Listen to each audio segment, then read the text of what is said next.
O te o folo fa Vaetolo fatu Samoa lau fa mau le nei vanga o lea fiafi. Ia e na ua tolu minuto te nei le tu lai lima le tau tua fa au ma le o nanga lau BluTV. Ia ma le tātou programe o le tau te iai. Ma le malo tau te iai ma le barubia faivo si o tātou o tiro. Ia awa fo ila avasinga e mai se fo i o le tau tua tunu o le tau tua matavela. Tau tua futoto le tau tua vae. Ia tua lima o le tau tua ai tau malele. O le alawa fo i le tuai ngā tau tua o lo pale whengai. Ia me se fo i o whita i tunga ma oe le nei yaso. Ia po le nei fo i vai tau o le soi fuanga. Whaatalofa mo folo fantu Asiata. Ia ma le toi whao lia fo o le tātou programe. I le nei yaso lona luoso ma le fitu. O le basina le nei o se tema lua fe lua se furu ma le lua.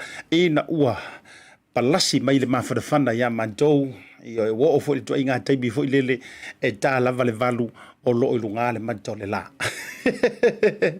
Ia o le tau o na fo i le Asiata Pio Vaoliko le fo ua.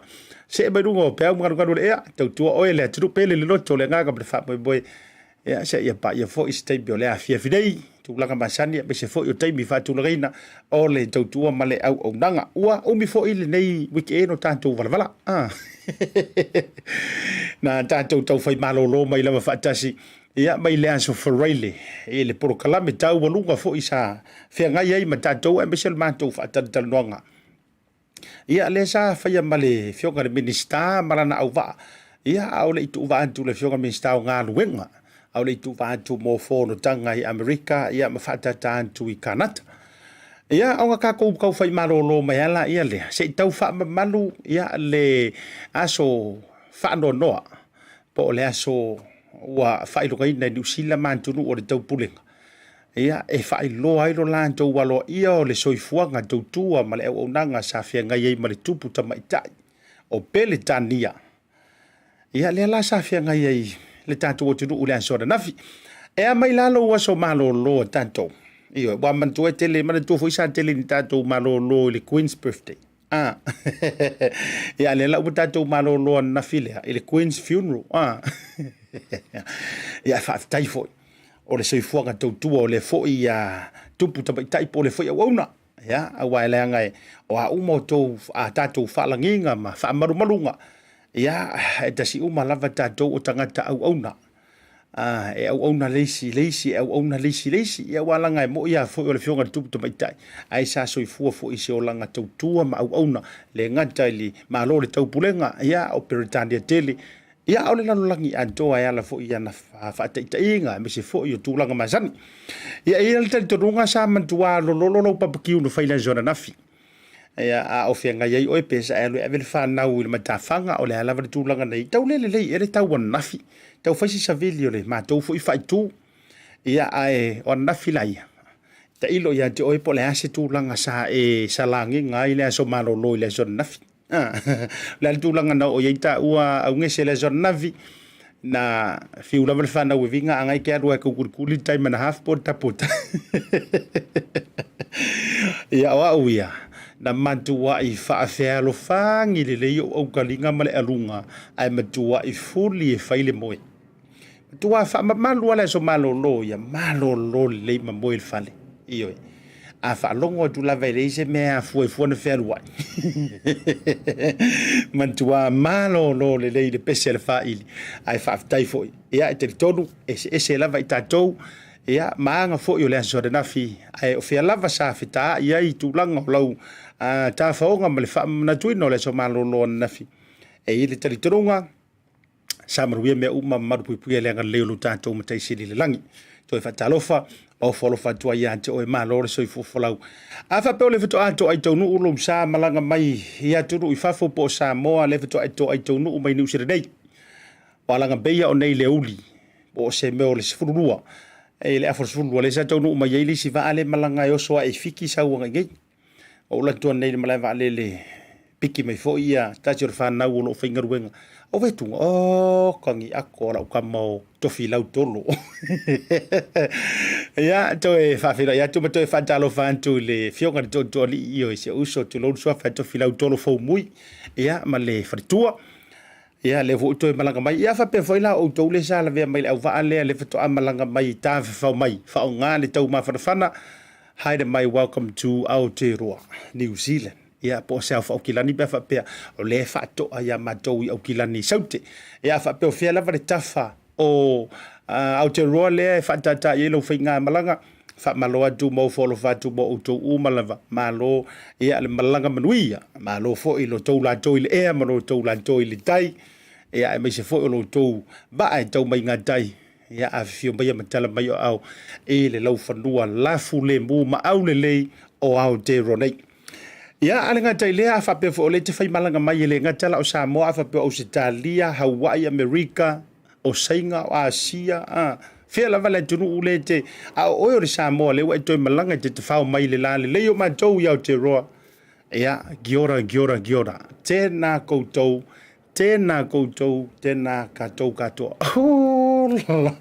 vai ole ele le fa maoli le tanto programa ia fio yo le tala le mafai ona o to io alu tuanga lu yo to mamalu le ngola to tatalo ile tua ia o la tau fa tuli vai ngau ile tua o la tau fa tangi ile tua ia lo manu wai faiva malava singa o fianga yesu tatu juru o forofa fa talo fantu feo yo le tale le sunga fa fianga inga taulangi to ina malo ia o so se missionale fionga ipatele wa uma taulanginga o ekalesia so fatasi me se foio fata faitaulanga ese atalo fatu asiata mo auto uma le nevanga o le fiafi ia o tato ye fa malo o te fiafi i mo tanto rungo le tanto penga te failangi ma tanto YouTube channel ia songa ia songia ia fatalo fatu le tofaya songia Chris ma tausi le mafuta mai nga dai le songa lo pau ete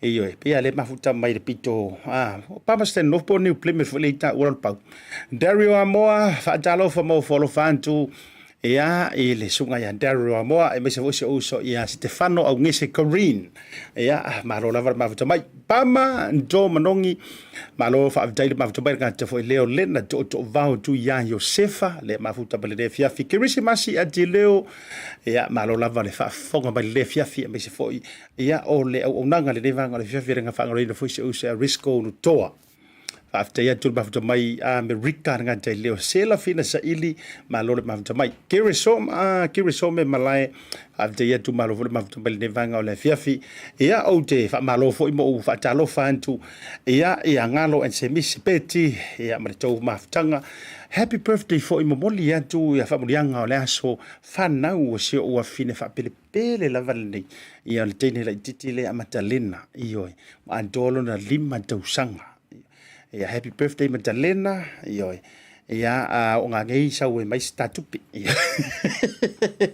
uzo fa inga fonga so vanga e tisau e mai tupi e te tongi tu bai ia lo wa so fa na ule fa ia tu ngo por kalame mori foi fa malo ile sunga le lo ia le to fa vai malai Asiata va ai ma fa tu amara ma no fa no ia me se fo yo le ai ngali fa talo fa tu le dei vai ngole fiafi ia me se fo yo wolo ya uma io to tele na ya wolo ya o me foi le lo tama le tu la fono e tele ya wolo ya ona ele fa pe wa tutu so lo ya mo oi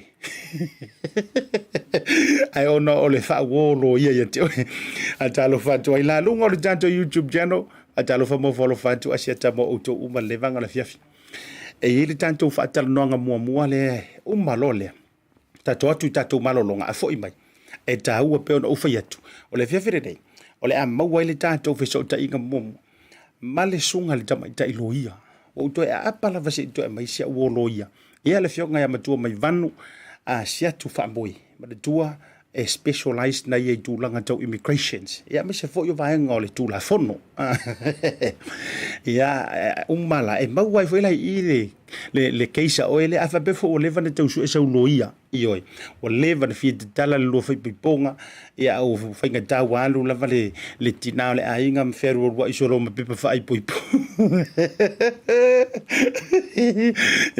wa e fiu e ke kau meri ia a uma tūlanga fo ilele la he fa sangu wisi soro mai ele o mo faina awala ne ngalo ia te o e maua i le avanoa e te fesidi mai e sunga le tama ita iloia po fe tonu le ala vai te uiai pe fa pe o ko fia faila o fa rua ai fainga ya fa pe fo yo le i tūlanga fo i e te taulo lo po lo e a fia le tula fono fa le tonu o pepa pe mafai ona e apalaia o fa le tonu o pepa ia vanore kota maenga tau immigrations le wo to e apa se to e maile sunga tama tai loia na te fa manino mo to e mati na inisi o vaenga ia io ai le su e ai iso so ko ele o se proclame que vidi mai fa pe ai ele mo mai la masina entertainment se o que eu fui a o que so o ko ilo kama Colita Ioane went malor ma chama le fia me se foi el sunga lo pau alor pau fere iga o pa masten of sa ola pa masten of le mafuta mai ese uso ia male to lua me se foi no fano lo pau to fia so fa ele lenga we ni temi ia wa ti lo na ngata le tafilo inga peto tasi tamaiti a o mele o vai tu ai wa pe sa o le pese misiruki o isi afisi o isi kafafa o le au fekolofi o folofa me fatalo fatu ia fatalo fo to fa vai malaya sia talo toa ia tamam tua ia mafuta me foi be se foi o fletua sia ia por to si foi le fionga fa nauti por fionga de valas ia por to falo ngai mangele fatalo fo mo folo fantu proclame mo auto lava ele nei vanga o fiafi maratu arka ko ita to fasalo fa business o we ke resi a foi mai lana le wo falo ngotu pe ia le wo kakangi mai mo fui faila le sungar ka mai kai loia e mo me ke kusi le tu falo le pa o ma ole Asiata to atu la tanto wa malolonga foi mai fa filo ia le fionga me to mai vanu sungar mai tai loia Siatu Faamoe i longo le proclame ai sau fisili ka penga le mai sau fisili falle io e pe no fayantu e mole faingo saingo pepa la vea i mai o e foi le tūlanga se tio tūla fono fa malama le tūla fono o me se foi o fainga o pepa no fo mau markota ai le mau aiso wa mai lunga i tatu program tatu marolonga foi mai ia fatara no le songa tai loia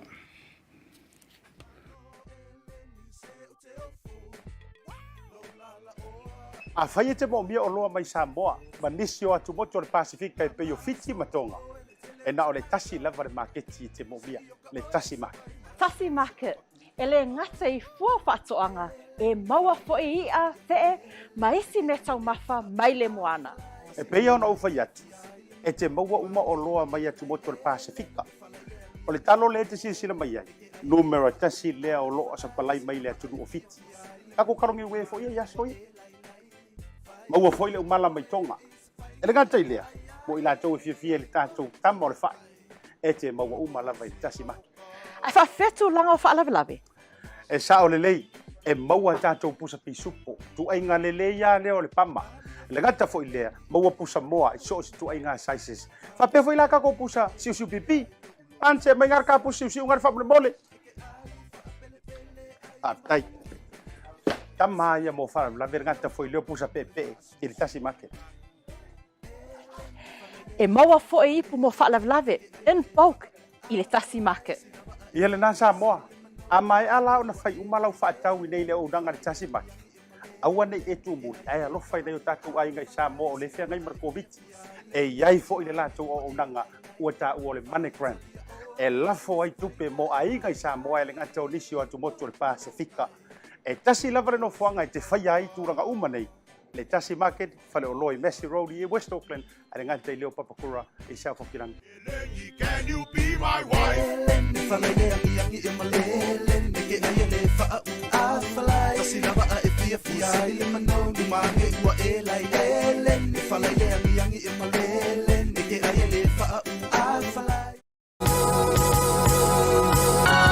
O le tautua ma le au au nanga o le Maota Samoa Service Station nei tuanai matu. Mātou te utuina lau sā ma le tele o nisi mato au nanga ese.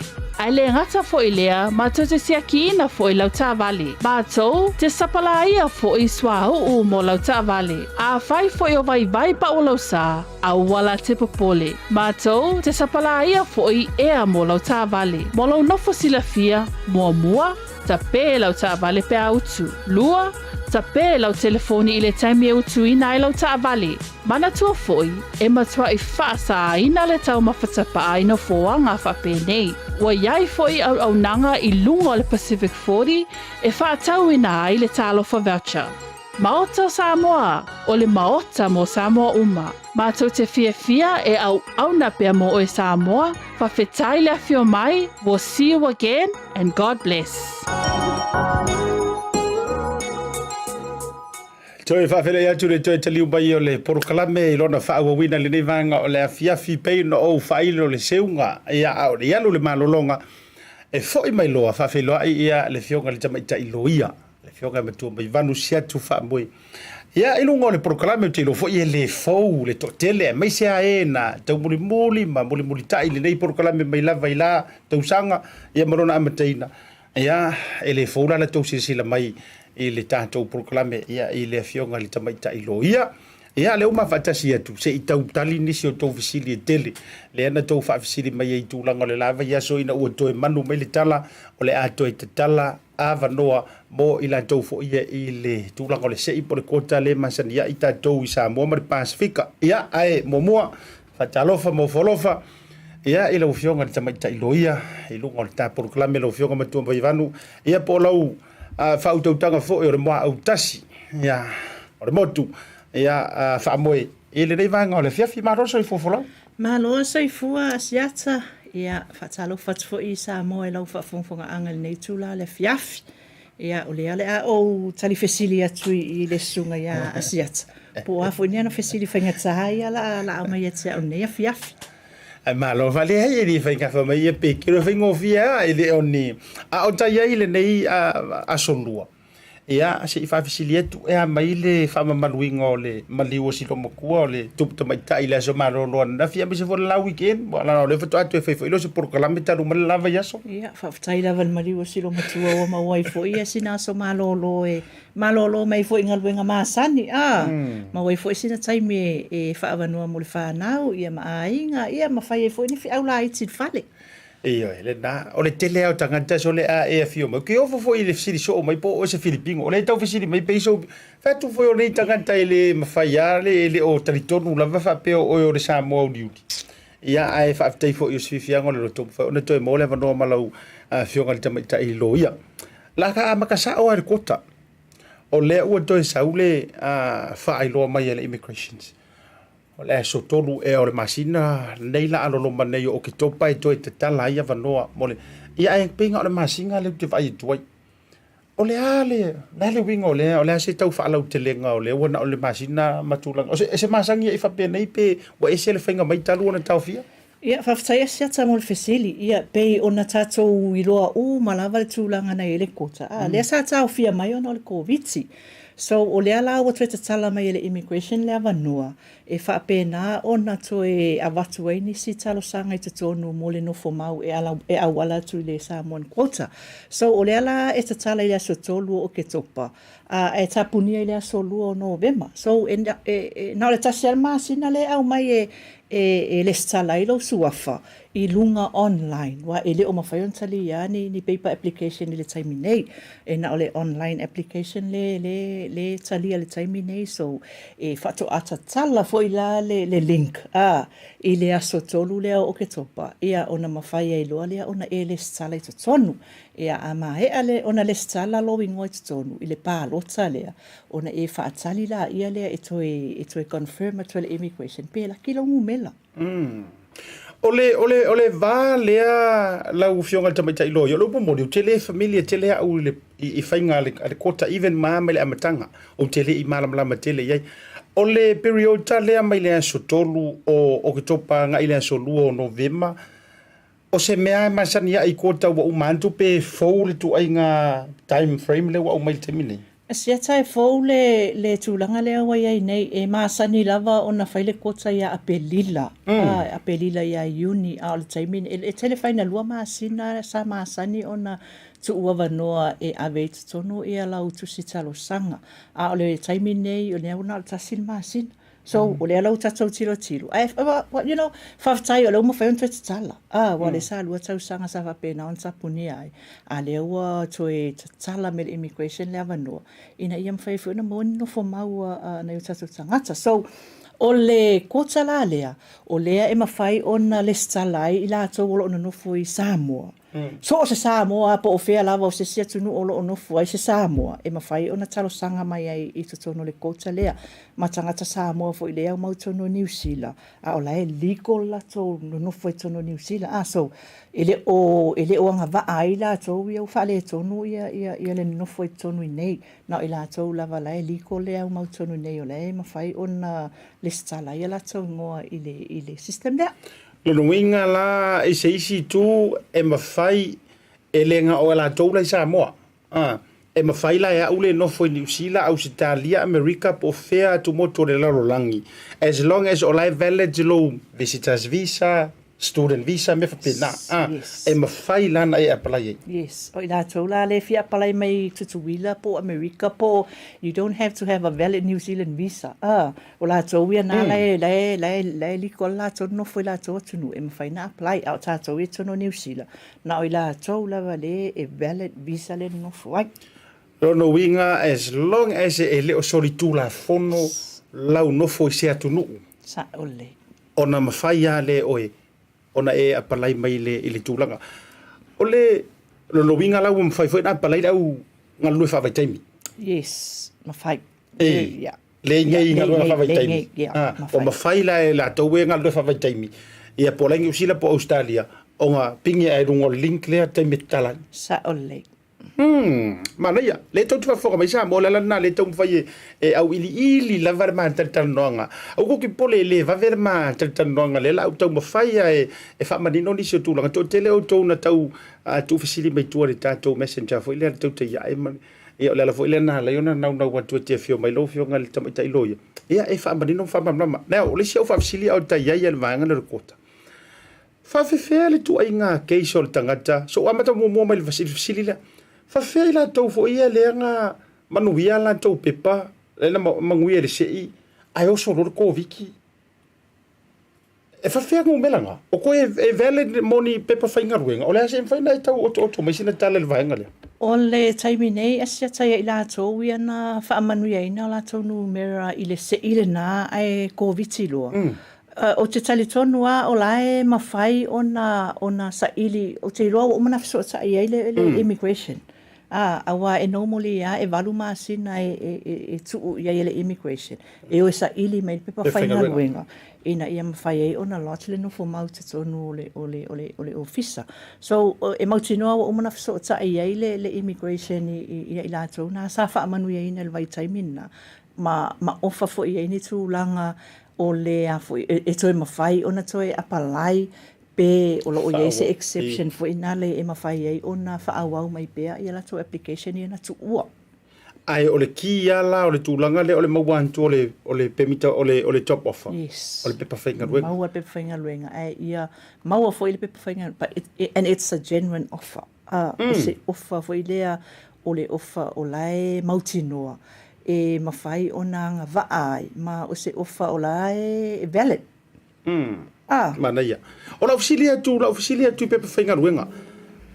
Tō tele o cases o te whaalongolongo i Samoa, mana o wantu fo i mele no la doi nei Samoa. Ina o te alafe malanga inga ma borders. E iei si koe whaalongo la ko cases. Nā watu pepa whainga ruenga mo ele kaulia. Pe a watu fo i e whamai e le lavare maalosi o le pepa whainga ruenga. E mawhaina e tau sau no o atu ai ina ia manino e fwele tō telo i lan tau e ono wha amanuia ina masa ili o vaenga fo i e lautongia o le pepa whainga ruenga i te tau ona ausia ina ia mawhai ai ona currenty ma mauti noa e sau o ele i sa mo manguia. O le tūlanga mua mua tiro tilo i ai o se ngaluenga tūmau. Ia mautinoa e full time lo ofa lea ua maua I nei.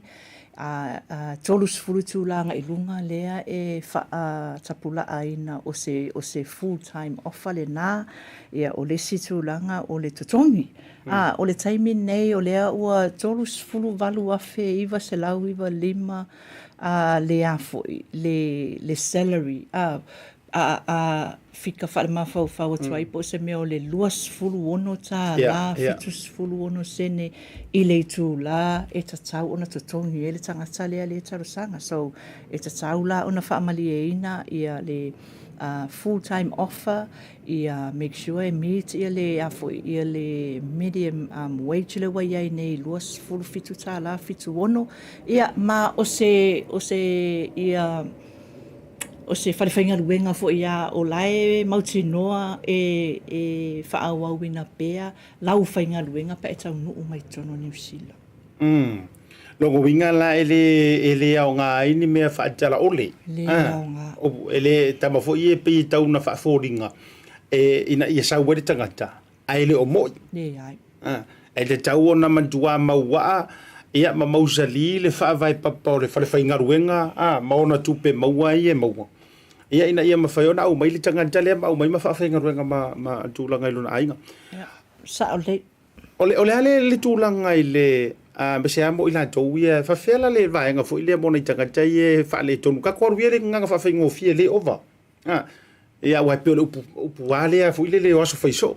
Whawhela tangata le ua ova na taimi I New Zealand. Ai e te iwa alu mawasa na job offer mai isi tūlanga mausali. E ono mawhai ona mawaise ngu mela le kota mo le tangata lea. Pe ese fo se category se au wala ono mawhai ona whai ai pe pa le tangata lea wale no le over. Asiata e o pe ona uwhai atu o nei tangata e over. E le ai lava masewa noa e mwhai ai ona le stala o lato ingoa I lalo o le kota. Ai e mawhai I lato e over. Ona sa iri ni pe pa whainga luenga. Mantua fo I oe. O lea wa ele swinga lea na amata nei lea so far you like. E le mawhai lava, o le mea sai ai, e so o se whale whainga luenga lava e mawhai o na lato supporting se application more migrants. O le taimi nei la so whaiu lai wa te le swinga ua le to e mawhai e so o se whale whainga luenga o na support se application se I wanga na ua become accredited employer I lalo o le immigration. So o swinga la na le na amata la so whao o iu lai. Mo tātou e whale tonu aso. Whaapea o le tūlanga na le wa iei tātou e mana o mia lo walu e sau pe pa whainga luenga from accredited employer. E tolu fo I la ia process e mana o mia ona satisfy o le process mua ia accredited le whale whainga luenga. Lona lua e whai el whale whainga luenga le me tau o le top check e whaasala lau le avanoa ia ona avelo le paperwork I tono le immigration. Pe satisfy le immigration I requirements la. Ma confirm atu le immigration. Ua le ai lava se tangata anu o New Zealand. E anga waa mo le ofa leo le afa moe ofa tu ia te oe. So o le mea lana lea wa lai ona ofa ringa luenga ia te oe. Ona logo le ise se avanoa, se le ise New Zealand o avanoa e afu e whainga luenga ai. So ama e wa e au mai le immigration le job check number. O le number lea, ma le certificate of accreditation, o mea lana e au mai ave whaatasi loi tutonu, ma le apalai a tangata le whaale tonu ia o nā soi nei. O le sia wanoa nā mo la tau ia whaale tonu o soi nei, le wanoa mua nā. O le sia wanoa, wa mantua ese malava mea na mafuena o wane o tātou tangata. O la ua ia tali mo la tau ia le partnership visa. O le visa whaingo fi nā pia whai o nai. Ia, le ue whale tonu. Le ue whale tonu lo mo wai nei. O la e wa tala lo ngafa I se tangata nu o le tu nu nei. O me e tatau lava la o na whaamalia ina tu la fono. Se fulu lua maasina talu na lua nofo whaatasi I le whaletasi. Ia o na mawhailea o na e apalai. E mawai lava lo nofo mau ina pe a whaapea whaamalia ina immigration le paperwork le abatu. Mana ia.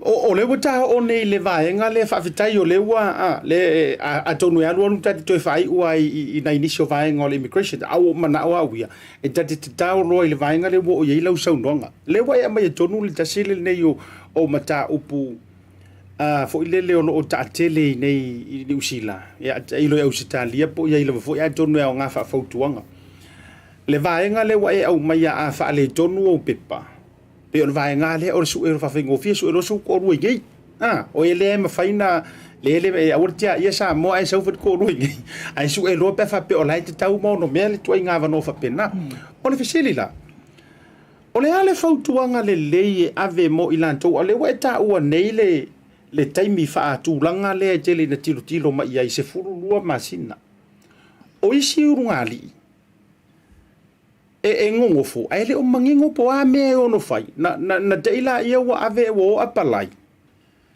a apa mai le lo te vatu fa te ting a apa mai lo le o le immigration advisor po o to le ia le to mai malai se ne a mai me le mangi me o fai a o isi ia wo va ko mas fundu masina o le ani fautuanga e ma faina ave mo ila to nei e te tau wai lo ona a mantana no fo mata pena i lo ia ola o fautuanga la mo ila to ia lea e a fo i o lea wa tala nga faitonu o New Zealand nei tangata no New Zealand a fa apea tele i ma fauina lava o te tau ona fa mau poponi au paperwork i le taimine ia a matatuloa nei o va aile le pepa le fale po o iai lo wingo i tonu ai va ai a fa pelo i lo wingo i tonu e mwhaiona e whai lo ainga e whafso ta ia landlord pe mwhaina tu iai lo wingo i tonu o lua le walua nofo i le fale lea ia tu iai lo wingo i tonu e confirm o lea walua nofo i le address lea e iso na faina sorry la fa am ofisi de tu fa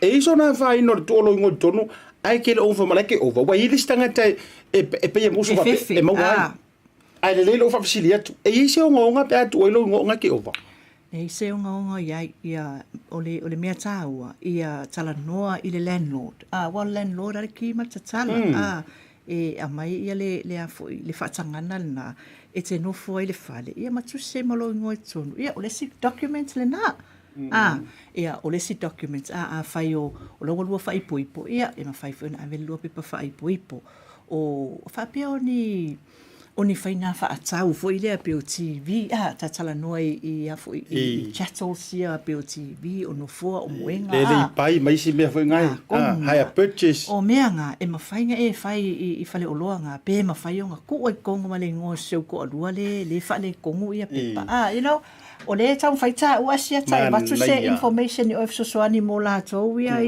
ia fia mo of soani le so o le ala ma fautu atu tu ia ile ngo ole pa na le tonu wa na fo ma wai foi le sipe pai na wa o te ta wa tu mal fa maon o la to ia no fo nei fa soli tu la fo no e matua le ma fai lava ele ma fai open se bank account na to ele ai ma se mea e a foi e ma fai ona e tato tanga tai e ma wai ni pepa se ivanga na lava la wa mo fai tato e create ia le paperwork le a bit confirm mai ia o isi mea, ia o tusi mai a inga o wo fefe au o tua oi po o ai lava la e masani a onua ia confirm mai ei o ova masfulu masina talu na lua nofu o lesi mea taon fataua ia le leilo ua soifua maloloina le lei soifua maloloina ma ia le lei fo ila wamio a wane e sori estu la fono mana ia tele mele wo ia lo so no wa te lo le to tele o isi o ilanto e pa wale me ka uva ve ia o le ungo ku e pa wale le me ta uva ve tele ia le tangata tau le fale ko pe pa nga wa vo le va ve oso e ka ngoi kupe ia ma va ve oso e le tele ia ma vili ia next door tua ia tua o ia le ma fia tu na fono ai su e kunga ia mea ia te tau ona mua ave ia fa mua le ma se mea e kausa la kala le le mana ia ave fa fotuanga fa pena ne tatou tangata foi e mana o mia la tau tala tatou le ngana tu sa male ina ia mala mal fe au le tau fai foi ta u tu iai so e a foi e mana o mia lo au e mana o mia na lua no fo le lei a fa pe foi te lua le fai poipo ia e mana o aulawa i se whanau, ia e mawhai foi o na ave pepa whanau o le whanau, e ave confirm ai. Ia o lawa already established ia le relationship. Ia e te le aisi mau pepa e mawhai o na e a foi, o na ave e support ai. Mana tua, o le partnership application, e mana o mia le tele o le paperwork e ave tutonu. Ona ele o loa mai immigration pe mo I le lua mafutanga le iai. O le tele o le paperwork le avatu tonu le convince le immigration. O le o le mo ia la le mea la o le fai. O le antele nisi vaenga au te ruese. Io e langa le la o le whaafisili.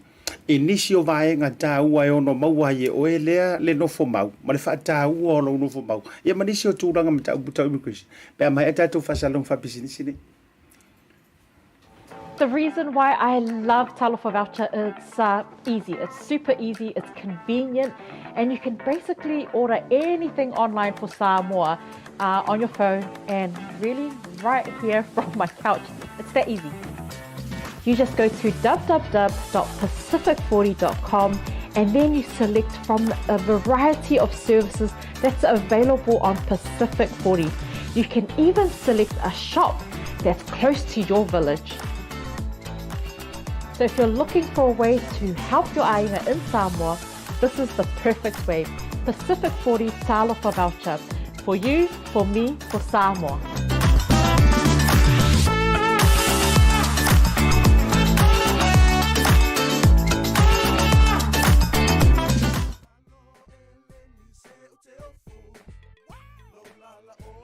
A whaia te mo mia o loa mai Samoa, ma nisi o atu moto le Pasifika e peo fiti matonga. E na o le tasi lava le maketi te mo mia, le Tasi Market. Tasi Market, e le ngata I fua whatoanga, e maua fo'i ia te ma isi me tau mawha mai le moana. E pea ona uwhai atu, e te maua uma o loa mai atu moto le Pasifika.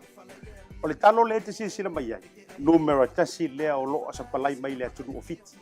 Kako karongi ue fo'i ia soi. Maua fo'i le umala mai tonga. E le ngata I lea. Mo I lātou e fia le tātou tama o le whae. E te maua uma lava I Tasi Market. Ai whawhetu langa o whaalawelawe? E sa o le lei, e maua tātou pusa pisupo. Tu ainga le lei ia leo le pama.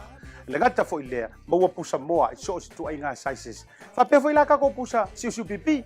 Panse mai ngar ka pusa siu ngar whapule mole. Tai. Tama ia mo whara, la ver ngata fo I leo pusa pepe, I le Tasi Market. E maua fo'i ipu mo whaalawelawe, in bulk, I le Tasi Market. Ia le nā Samoa, a mai ala o na whai umalau whaatau I nei le o nanga le Tasi Market. Aua nei e tu muli, ai alofa I nei o tātou ainga I Samoa o le whea ngai markoviti. E iai fo I le lātou o nanga ua tā ua o le money grant. E lafo ai tupe mo ainga I Samoa e le ngata o nisi o atu motu o le Pasifika. E tasi lava le no fuanga I te whai ai tūranga uma nei. Le Tasi Market, whale o loi Messi Road I West Auckland, a le ngata I leo papakura I South Auckland. Can you be my wife?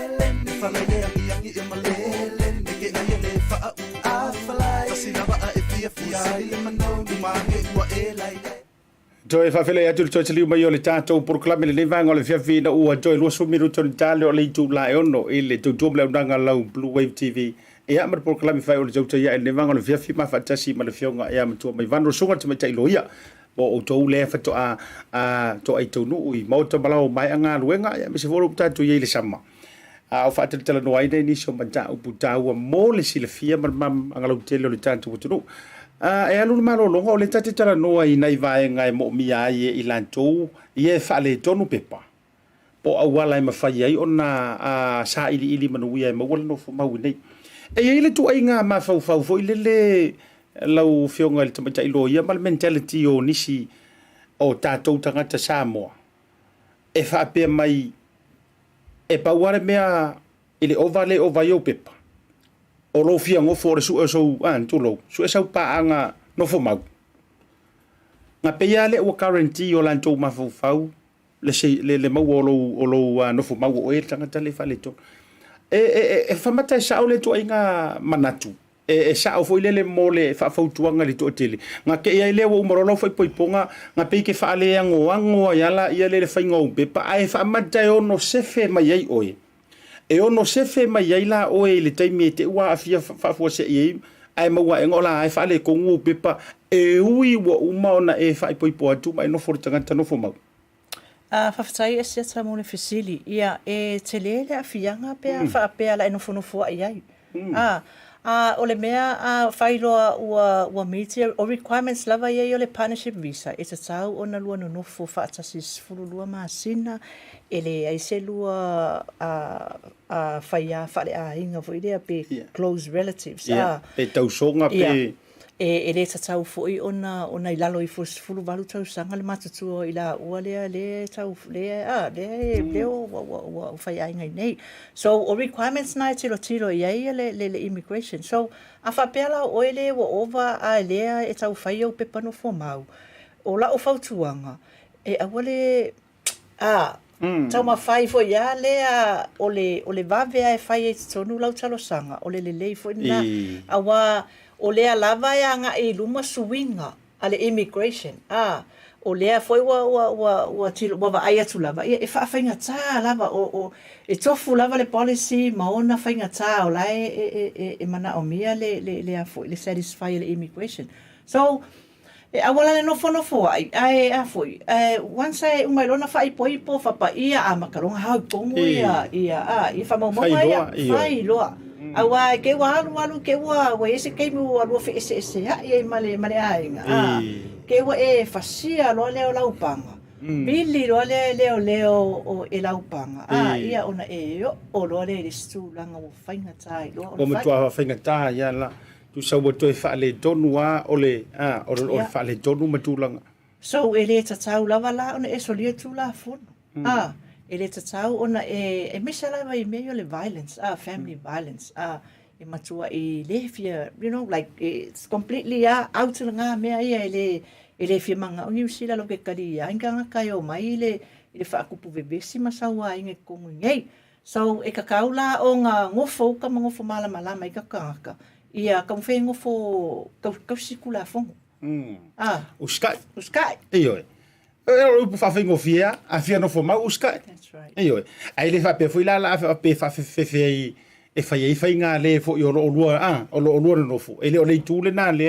e tau tata I tu ai le fina nga lo tai lo yama programe o le tule tau tata I tu ai o le tulanga fo ile a fa pe avera fa mo fai nga pepa a ve na lo fa mo se va nga ke o manga fa yo pepa ia na fa pa a pele o lo wa mi esa ora awai o tu nga me fa pe na e fai fo yo le na e fai pepa o ami yo nga fo ila towi e fai atu o le tango le Taavale ai o nga o so le Kaavale a fai atu o le famisa le next door ai nga o nga le kele me le la o next door lu ka wai ma ale a por fa tu foi o le tau vatu nei fa te tainga e o foi la te na te le tuli o lo wa fa mai o te fa pi te tau fa va pa foi le I lo o langa I Samoa pi tau a mai ia la ia le ai nga lo ia te oi e afeki ai la le turanga o le tau fa sa o ia la kara le sa o le asiata e mana o mia lo tau fa e tau situ la fono ma e usta ai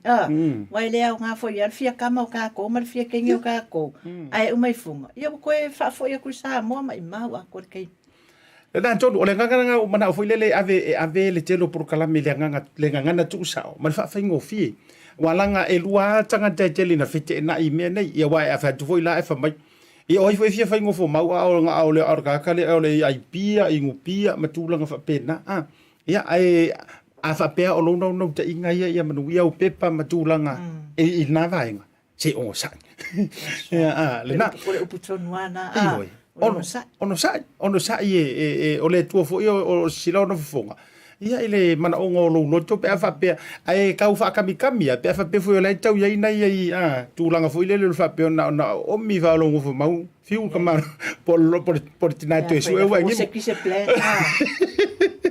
au ta ia ile va nga le lo fio nga chamba chai lo e ile fisili na o mai e la tau le tu langa le o le e ma fai o mana ia le la fa fisili ko fisili nga o mai a fa pe nei wa mawalo no fo mau I lalo le partnership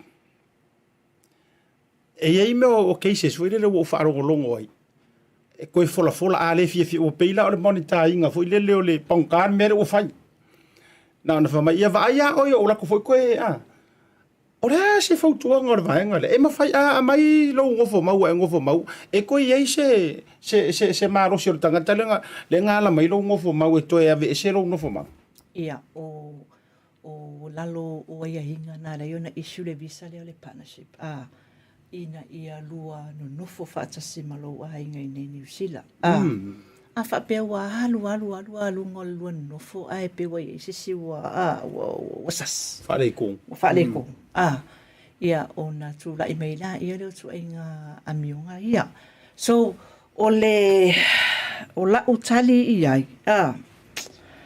e mana o mia ia le ono sai ma le fa pale ma le alofa fa maoni ia wa o le mea na le talo sanga le visa le o lo alofa ia tu ia ina ia lua mafuta ma ua tai me te lua mafuta i man nofo lei nei ai a fa pe wa alu ia unga fa pe na ona tau mawhai loa lea o le New Zealand partner e cancel le visa mantua o ina le ki matatala o ye le fa pe foi la mai e ka fili sa ngole o ele o ngala o e ngofo mau ma e sikseng ia ngale te mawhai loa la e pula le o e lo o e alu ke alu ai pe o le taimi le e popo fo wai le fa to ngofo le lei ia fa pe o tau sa ngi sa sola a le o e ma wan le ma por kala me ma fa tuanga to ma fa tasi a le pesera rese ma fa kasi po sa o mi ngala fa io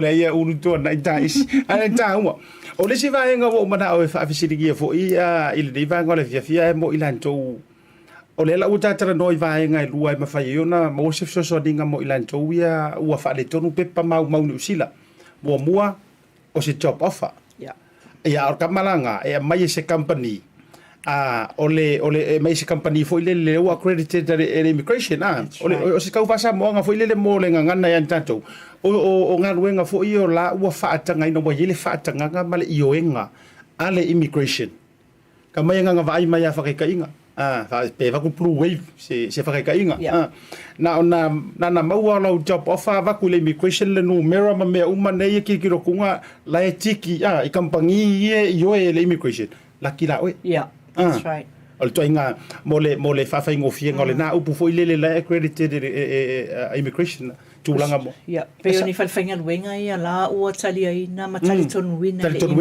tali tonu wina le immigration o la ua whaamali aina o mai ainga e mawhai ai ona latou lango ina ni talo sanga o tangata i lenu fumau le la ina i tau whaasa moa tua ile upu lea je ua e ruon whapepe pura ele le upu tala noa mai le vaenga lea no winga la ele fa pe vo ila o le lua kilingi ma se tara fa te tai wale o le toinga mele na kilingi ia uma enga fa mai ora le la mai job of se fa to la tala le fa fonga le tunu le mentioninga ai le si o tei sa fa inga ruenga se company ina New Zealand ar company le o le matua to tela te vai fa ruenga o lo foi la ma fa pe ai o manga e fa le tonu la pe po si o la bono fo mau te mile ne ko iki se fulu ka usanga o fa inga ruenga ile company le pe no fa tu la le mentioning la ngai lo uma to te li tatu sa fo le leva ia o ka uri ngai me o le job offer au mai nga ai mulian wala tila le mai o job offer mai le si company le na fa sa la fo ilunga i la ma welcome manga e kalia le immigration ana le mai ala tamana ele ma le so etunga ele en taito le company le sa ye mo se fulu tausanga a o le leva foi le na o lai lo le le unga li le e onga company ta si le va nga e va tu fa fautuanga foi mo o to le fa fonga lai ma o le la ki le Samoa e onga company o le i o lalkonga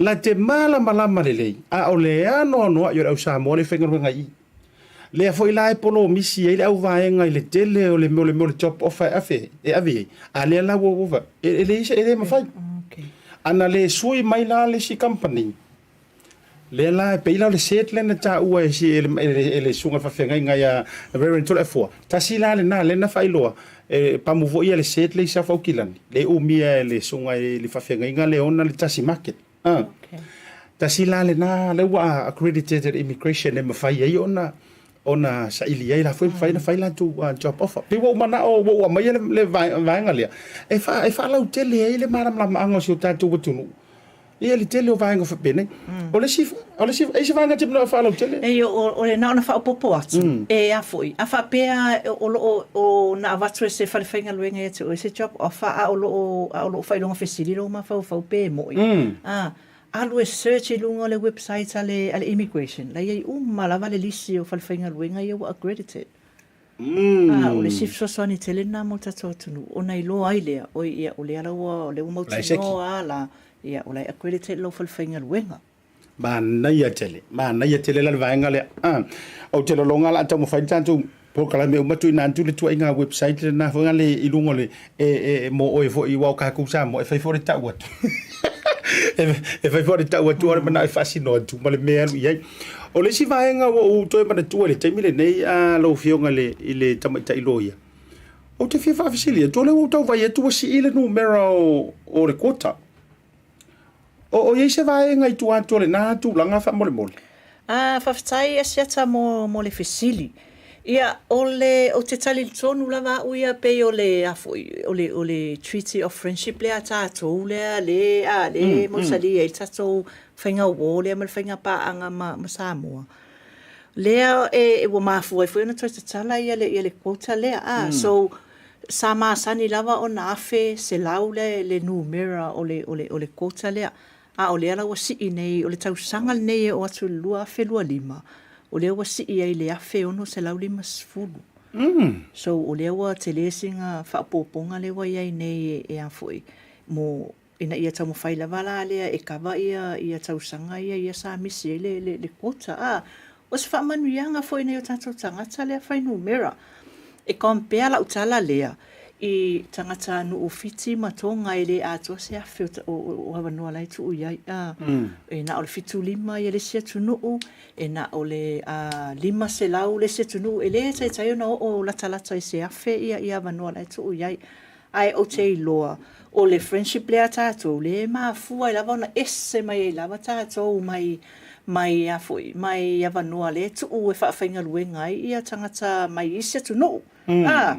o le friendship foi na o le au te tali tonu ma o iloa le mafu ai ona wave ia le vivo ia immigration mantua na tatu atu no lava e pa u ia application fees o le immigration e pa ele tu ele fa popo ele levi le ona o le friendship relationship na so e na tatu lava la le afu le fa manuianga na ele o mau o mai setu no malo faafetai ai le e la tau le faafesili mai ai foi faafesili ia anta mai lungo tanto komeni fai lava no tau fai e le faapea o le a faale o ma te ro tatou fesili ia a onisia vona i fesili ai e le fesili o te fia fai atua ai le i fai tau atua le fesili le au mai se le fina sa ili i lungo tanto porkalami o mana tua le temile a faapea e fana nau sau whanau, lau vatora ngana whawhaingo fie, o whawhonga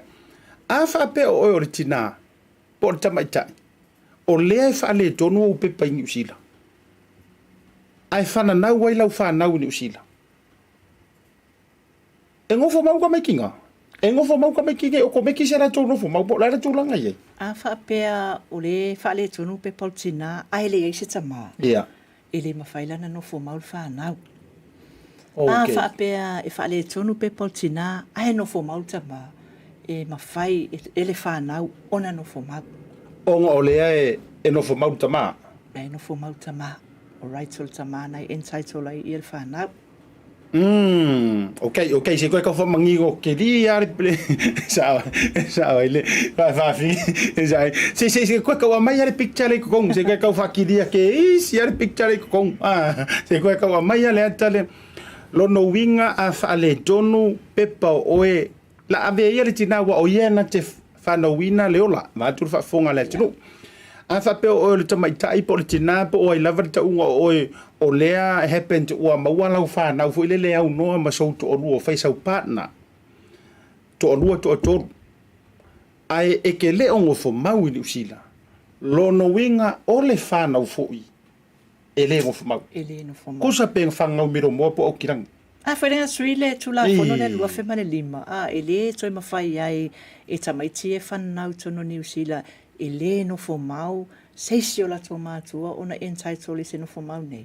o sia onga em faina ave fa onga O le no fo ia, e iai lava, ese lava la keise si le tūlanga lea a Asiata. O isi tamaiti, o lae mawhai lava ona o onga. Manatua, o New Zealand e iai fo i lalo le UN. E le declaration lea o human rights, ma rights of a child. E entitled ai tamaiti i onga, e entitled ai tamaiti i le health, healthcare tulanga o siaki pa fo mai o mantuala o human rights nga po basic rights na e entitled ai tamaiti i lalo le declaration le UN. So o inala le tele ona entitled ai nei tamaiti i o onga male health sector. Ai le o considerina oni of mau po ona seni. Yes. Oh, okay, that makes sense. Yeah. Ioi, tulanga. O nei tamaiti la ia e iai fo nei tau ainga i nei o lai la tau te tau mawhai li liu e iai fo nei tamaiti e o mena taimi nei loa o vailunga loa o ile university o le mawhai wai peo i nale wai mantua e kapa lava ia lo pepa lo pepa whana po le kopio lo passport pe a enroll ia sau tamai i so se a o ngā lava so o le mea lana lea laiona ele o entitled umai ia tamaiti e whainga luenga i nei mai mātua ele no fo mai. Ai a whaapea la ele no fo mau o ele tina po le tamaitai. Ai o le tangata la lea ua mawai lau whanau po na ionu alu. O le no fo mau po le sikisengi. O lea la se wheka maiki. Se wheka maiki. E o ko meki alanga maunga fo mau ka meki ma siri se nei ka meki ka i lako. Ele lantou tama. Tama. Ia ai whakopi ai mea o ele alitina. E whai e loa upepa ma ua te nau te lerikad. Ai wawe whai au ia upepa. O mana ia ono sai mai nei au whawesili e te tau mana o e tu inantu. O lesi vaenga la avatu whesili e serafina sa ili le au mai runga. Asiata, whesili atu i le lo ia wha mole mole. Pe whawhela ai le no fo mau uma ma ua malepanga po le toa lua. Ai ua toa whale ma ua whanau. Ai ua le mawhai o na mafia o toi fo i Samoa. Au lea lama te whai ngaruenga uma. Ai ua 5 tausanga o mano no fo i ni usila. Whea tuai fo i, wha mole mole. Ia, o e kau mō mai lea kaka. Asi whaina esau. O le mea mua lava le wa piki akua i le comments le ale wa saune.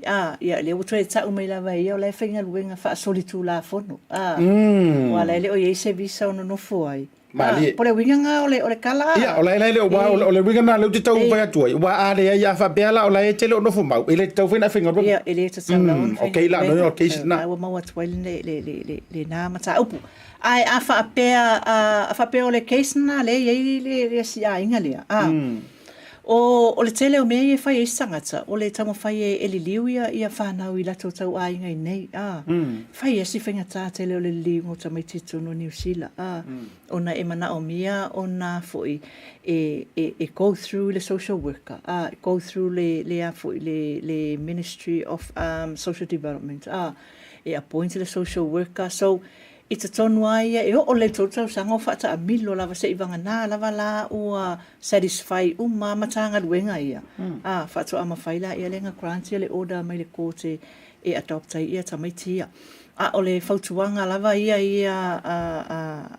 e tu uina atu. A whapeo tūlanga nā le iai.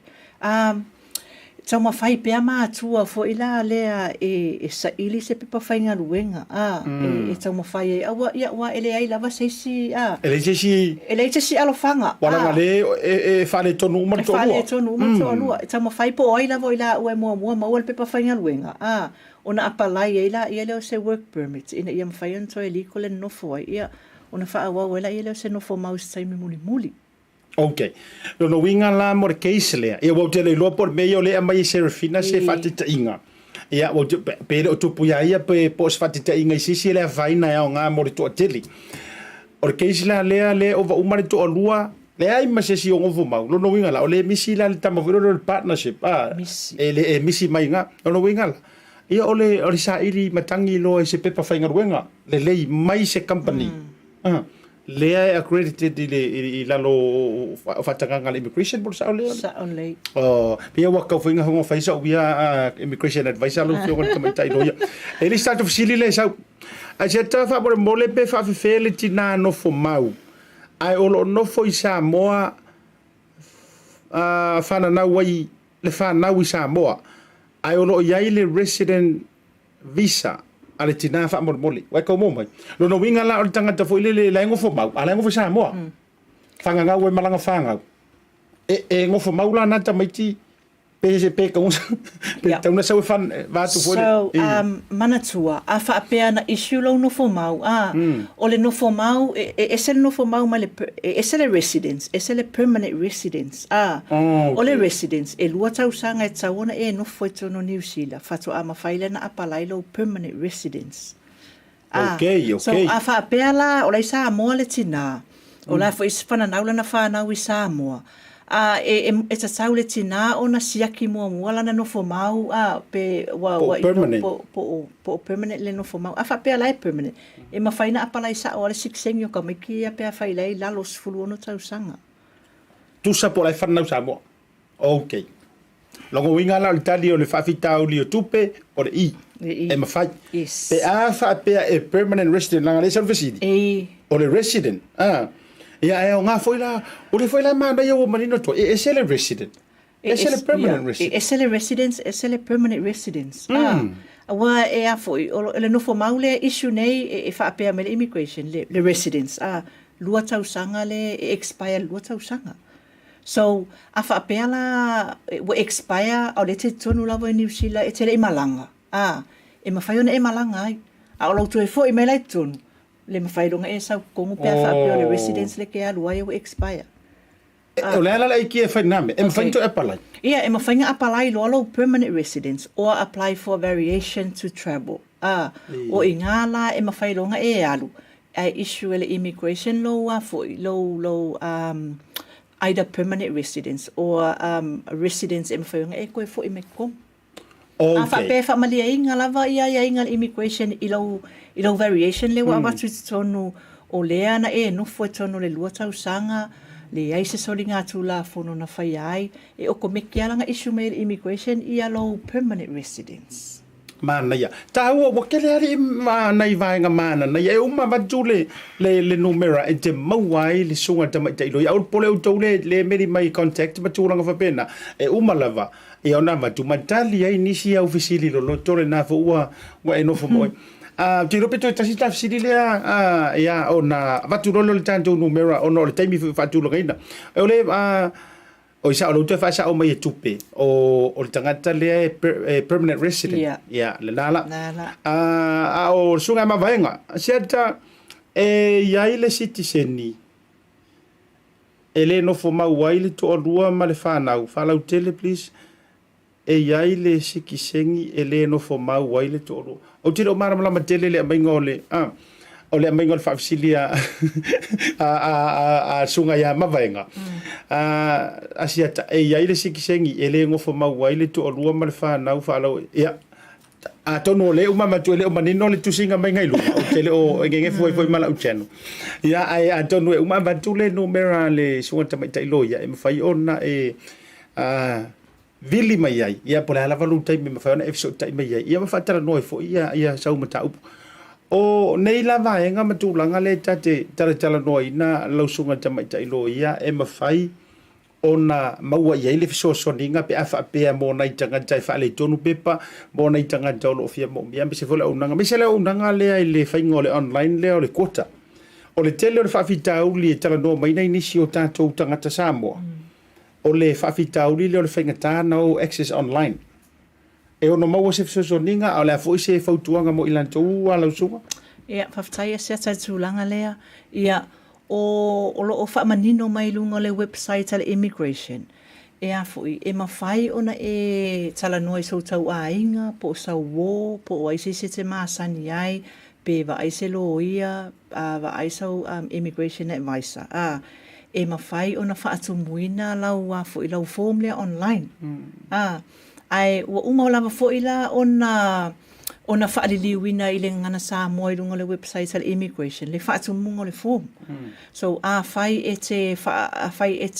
whai i sauo e whaatumu le form e whaatumu lau form e ei fo i la le sfesili e tatau o na whaatumu e lau wona e tu mai tonua na whaamaumaunga e confirm ai o ia le sa whaatumu lau form ale wa uma ona fa Samoa ina uma i runga le website ale immigration ia tu inga fesili ia ma information fo ile mana o mia pa e ma fai ona fa atumu e se te masani ile form le pe fai e so fa fita uli ile fa atumu ngole form o le simea o lo mana o mia le time fa atumu ile form e mana o mia le copy lo pe pa fa na e submit fa tasi malau application pe fa pe e fa atumu ile form make sure e fa atumu lo form submit ai le itaina le tu la lima i le aso lua November lua felua malo va vela lua taimi ai ke wangalo me kan fa momo le na la auto te pole o tole fa fasili mai le numera ale sunga te mai tai loia uma watu au auto te atu matangi e vantu lava va vela kusi make sure isa upengi o tafa e uma watu loa ma ele tulanga ole vaenga wo uma tu nei au tantela no mo le tangata le ai mafai ona ia sponsoringa ia peta upe fa fa ngofie fa pea e mawhainga a vea o se sponsor mo se to lua o kele o la to we fasil mai o le haeri se ngor mele o le ngofo mau mari sikise e tele ai na fa nga e ta to upu ye lua ai fa tu roa fa me e le ngofo e le sikise ia ai no fo mau o a me mawhainga fa ye ngofo mau ele mawhainga fa ye sikisengi o a foi me mawhainga fa ye sikisengi ele mawhai pe kukusa mawhai uma lava me tau visa mari sponsor ingo tangata o ila so se sila we sitseni e mafai ona lato sponsorina se si sa we visa tafau e mafai fo i ele no fo mau ona support le tangata e sau nei se visa tafau so o vaenga o manai lua e tu side vaenga nga e mafai nga sponsorina se si sa we e a fo e tafau o le ese nga o le tangata le sitseni nei o lona ese senga o le tangata le sitseni i nei e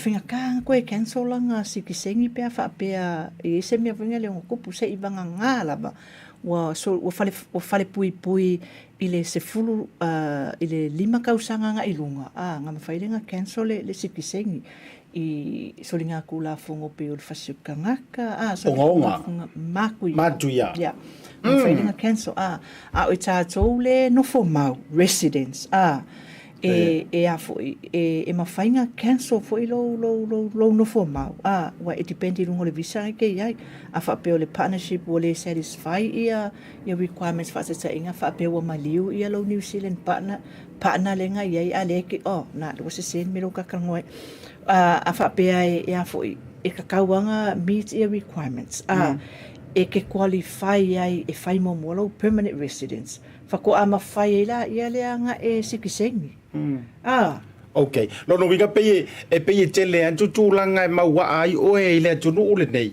ilalo mai soringa tu la fono gonga e va tula ula le fatita inga no winga ole ngofo mau e ongo mfayanga ko kiri ai o Samoa ilalo fa unga fa singo pe ngase bango miki ai vai mai wo faiso e ono fale nga ina ai ave o Samoa ai fainga taile sitseni le vanga na se ivanga na ai la tulanga onga pe yo se matua o le fela wo vai wo loa e foi tanga tanga o mori mawina la wo fale nga inga ola ko siksengi wo to o Samoa ono ni tulanga matua matu ya na la to afietu la fon le vela uta wa vala tu mole fa manino ngole o mta upule pa to tele la to lo no winga la ia tāua fo ia la le ngofo maulo fo fa sik Ia. ia tāua na fo tuanga Man tua le stepuna e te tau ona tilo fo iyo tātou tangata a mau lo le sit a mau lo no fo mau ia kilo le sila sanga i lunga aku awan ngofo i lo ngofo mau nga awa a expire lo ngofo mau ia nga e fia malanga lea e mawhainga e alu alo koe fo i mai ia e kuwa e lua i ngalo sau malo le koe sau so e ka kaula nga fo i whai ele me tau na wha mua umalolau sit a maulau sit seni a lua tau sanga e te nofo lau sit seni na ona apalai leo lau permanent residence a maualo le permanent residence ona la tulu sit so a mauala resident permanent resident ala tulu siksing iyo e fa pe e tele line o falongo e lisi o anko nai masa ni na mato mai lo nei la fa tula utala le ai tate yo fisi mo le ia ma fairo maska malo longa e o se anko le e lo le ia lo anko le ia le tangata mo na winga foi le mimika ula vale malo vale o mai lai nei e kamanga ke aver fo kuanga ile ma le na te lo le fitawi e kilo kuroro anko kaba fo ye nga fai masasa i Samoa e o mai lo ngai fa mai fai sing ko fa le ko ngwa e kula fongo le la o tari le la o manino le fia file e sa o la le ngangi skoing e fai sing pe fa ro fo e ka pa wa mi o fo ye e tau mai mai oi mai ole visiri muri ia ona velolo no mera mo ilan tau tali ia no yo isi mau visili ilan tau fi visiri ia le sunga tama tai loia mai ya vi fai unga aleanga Asiata Pio Vaoliko visili ia tu le sunga loia pe fa fi feta kan tau o citizeni nei America ai fia aluantu i usila e no foi le ase fa mangon vangale o la tau i citizeni i America o atunu una le mwhainga wave ia leo mai tonu nei e toru la masina mwhai ona o mai lwa enga na i la tau passport America ele eise visa e mana o mia e o mai ala la tau tonu le toru masina a whaapea wa e sau nei wa sui ai ia lau plan wa e mana o te fia nofu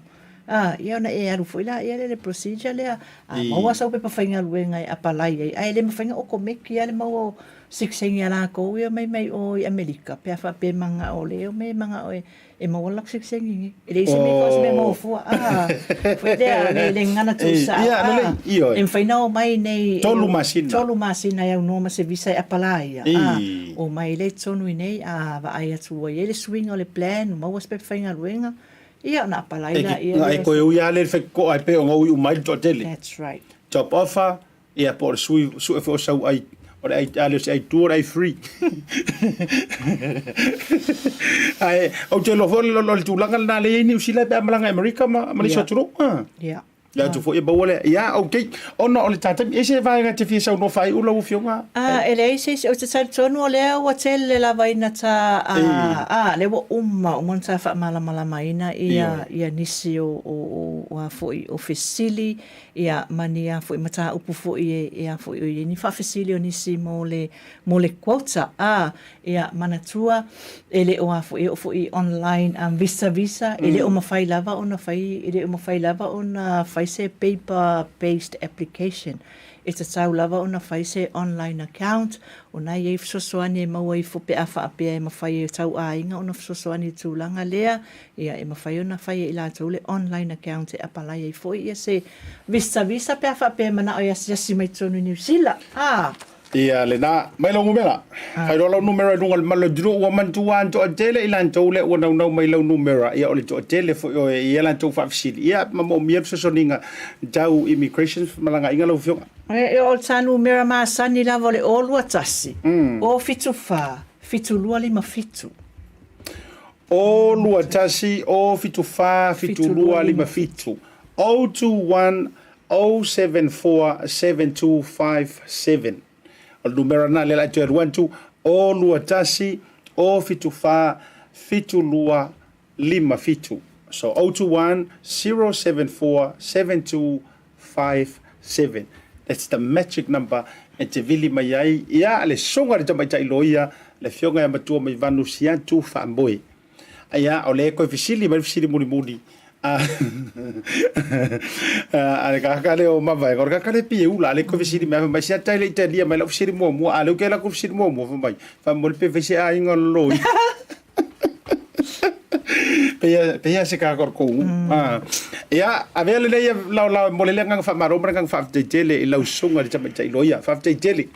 O mana e te fio mai se ta tala ma fio soani. Awala tala monia. To tele le nei sosia ma le nei to mai. Ma le malo manga le ua silfia le to tele. Wa e tasi le mata upu pe te fasa o mai ya upe afaye e sa ola tarale la afaye. Tasi le nei mata upu o le to tele yo tangata ti nana fa le tonu. Ai e musu e fai loa le tūlanga leo le yo pepa. Ma kili a kua iana matua tili le fale tonu. A tonu o le mawar ka prokalame o le fato ava yaso nga o vai. Se whake kainga? Yeah. Ai o le musu ma le lafi, ma le fia kama, ma le fia keinge, ma le whaaforinga fua. O mai ai, o matua te le i tua le ova. Le fale tonu. Dalo le mafua o le butu sa oa e tau sa o tala le sa o le lau so noanga asiata ai a foi e tu ipea a wa tenu foi a fa apea o po le ala va se mafua anga fa apea le wa mafua ona fa le tonu o waso e a wa tenu fono foi mo staimi umi mali a va vena e fa so ta ile immigration ma ave tun se mafua anga wa mafua ai ona fa le tonu o waso e vave foi na mau mai ele tali e mafai da immigration ona au mai se visa te no foi pe a vave ona e tso so ta ia tsono ma ta ulu mafua anga wala you know like e mafua anga foi ia pe wa foi fai tau se sele aso na e fua e expire lo visa ia o isi telo isi mafua anga fa apea o a foi sa avelo passport e lo tau songa e malo fa moe a paga e lo visa ai wa avatu you know e mafai lava ona ta usa o le immigration le mafua anga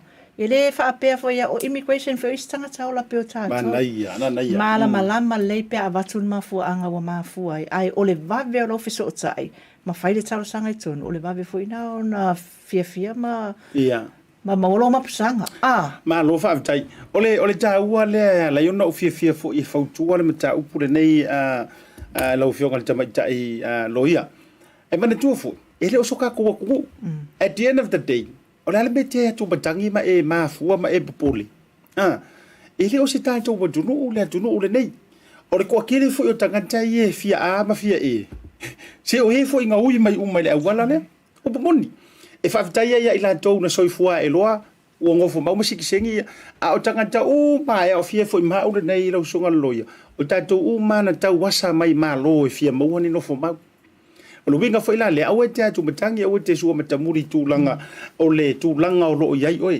whawhitai fo ia ila tau le whawhisili mai ia le efa mai ia selfina sa ili le namba il fisili fo ile le nofo mau umala ua tōrua le efa mai o lana fisosoani me au ia lai cinco lai tau su eso na au oela le ia vai a ser finga le ia usitalia ai o le winga na tu ala lo e vatu fo i fa fautuanga e le ia mo o ili wa va tu langa fo io o e malo no pia ia nei tu no ai o le tangata lo fa e tanta longo ama se fau ma vatu sa o le fautuanga mo o ia se va en o fa le tonu sa ili fesili vili mai le no merale fa makala mai lo situation ngai iyo e ona umale le lope uma ena vili mai ia ai o kule masinga fope ka e kidise mas ia wa city pretty malau no fo mau po so visa fainga ruenga matulanga fa pena ia ona o lo telia o se futuanga mali tu lalo ia o te unga fo na program ne vanga o le afiafi ia foi nisi vaenga e te fia si la fia ma e fia ilo tele i tulanga fo yo le unanga ale sunga le tama ta iloia ia matua mai vanu siatu Faamoe ia ele nga kala le immigration o nisi vaenga wo to mana tua te mina i kuiki e ka kele i fa ma vai mo ese mai tulanga tau immigration se manisi o vaenga o anisi vaenga afianga o tula fono ma faiona e sosoani le manu lo tele le tiro o solinga tula fono foi mata tau solinga tula fono ia o le foi ia foi e sosoani e toi le manu le tunu pe ai foi ni fesili po oni mata upu fia mala mai ia o mata upu foi tau solinga tula fono le au na ia le Malo whaatai. O lo iange ia mga kua ilo mawhau pe a whapea wa e ukia. Ia wa ire kai me ke ukia iona o ire te me te utia iona o lesi. Ai e mana tua o le fionga ia siatu o sila fiai po o matua mai vanu sofa matai. Siatu nawe ati oile numera ia o Asiata Tinai da vaai law firm. Asiata Tinai ia o tua sa seve kama maku kai o la tou nei o ia o tamali fo le tunu o yese o koero ia yese Ai ro ia. tele na ia wolo ia mala no ia stay fo epi ia to tele na tanto lo ia Samoa lo to tele e manisia lo ia Samoa wale wale io la to sofa so fa fenga nga sal masina toi lolo team toi lolo mala to fo ia unanga to tele lava ila to e mafai ono to surfanga ia ia i kama ia pia fo kama ia ke la ku fa ka wo ro ngoa ai la tu ta wa ia paina mau no program io ia ona tongi pe leo lau ki ta ngor ma program male a to fine to lo sofa ia le fionga me to mi vanu ne vanga le fiafi ala fo ise ngana wa pa o papa male tau to mali ia la foi fonga Vaetele matua le tu ia te esa mo malo fa se songa le vanga le fiafi a wete pole na wa batule numera e te vala au mai ai ia a messenger mai foi fa pe misi te oile nei fa se longa messenger mai te au fa no auto e vatua le numera ia so swani mo oe i tulanga mo mia tau tu la fono ia tulu fa frei ia ai o le tato program le na fa malu lu antu mo ilantu wa le se tato so ta inga male sunga laude mali to male pe ona masania ia solua te loe wai lunga ole e le teimile nei ia ono tulanga fo I fa moe mo au se talia ai a tonu e mawai se tato so ta inga se sole nei vai asu ia mo le fionga le te fono au le tele toto teimore le fiafi marutia yo na au me se foi o tu malava le mafute no program fa tai fo ile sunga te mai loia ai me le fiafi ia o to o no sia te fale malu ia me se foi le sunga te mai loia fa to fa tu le vanga le fiafi so fo me manuia So fo. O le tautua ma le au nanga o le Maota Samoa Service Station nei tua nei matu.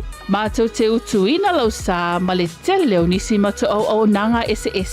Ai le ngata fo I lea, mātou te siakiina fo I lau tā vale. Mātou te sapalaia fo I swau mo lau tā vale. A whai fo I o vai pa o lau sa, a wala te popole. Mātou te sapalaia fo I ea mo lau tā vale. Mo lau nofo sila fia, mua, Taupea lau tā vale pe autu. Lua, Taupea lau telefoni I le taimi e utu ina I lau tā vale. Mana tua foi, e matua I whaasa ina le tau mawhatapa aina foanga whape nei. Wa iai foi au nanga I lunga o le Pacific 40, e whaatau ina ai le talofa voucher.